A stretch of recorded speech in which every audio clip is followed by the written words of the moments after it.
Cambodia സംഘർഷം അവസാനിപ്പിക്കാൻ UN നീക്കം. സുരക്ഷാ കൗൺസിൽ ഇന്ന് അടിയന്തര യോഗം ചേരും. ഇതിനിടെ നിരുപാധികം വെടിനിർത്തൽ വേണമെന്ന് കംബോഡിയ ആവശ്യപ്പെട്ടു. ഇരു രാജ്യങ്ങളും തമ്മിലുള്ള സംഘർഷത്തിൽ മരണം 32ആയി. ലക്ഷക്കണക്കിന് ആളുകളാണ് നാട് ഉപേക്ഷിച്ചു പോയത്. മേഖലയിലേക്ക് യാത്ര ചെയ്യരുതെന്ന് ഇന്ത്യക്കാർക്ക് കേന്ദ്രം നിർദ്ദേശം നൽകിയിട്ടുമുണ്ട്. തായ്ലൻഡും കംബോഡിയയും തമ്മിലുള്ള സംഘർഷം രൂക്ഷമാവുകയാണ്.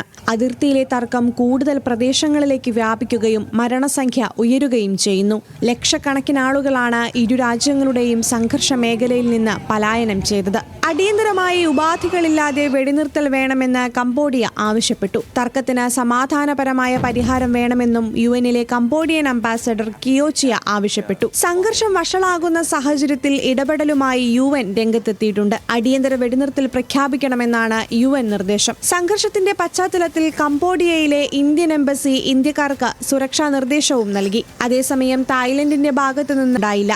കംബോഡിയയുമായി അതിർത്തി പങ്കിടുന്ന 8 ജില്ലകളിൽ തായ്ലൻഡ് പട്ടാള നിയമം പ്രഖ്യാപിച്ചിട്ടുണ്ട്.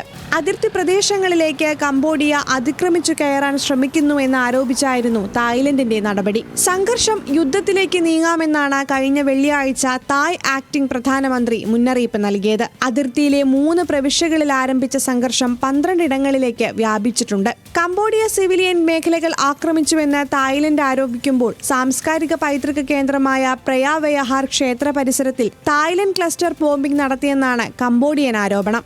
International desk, news Malayalam.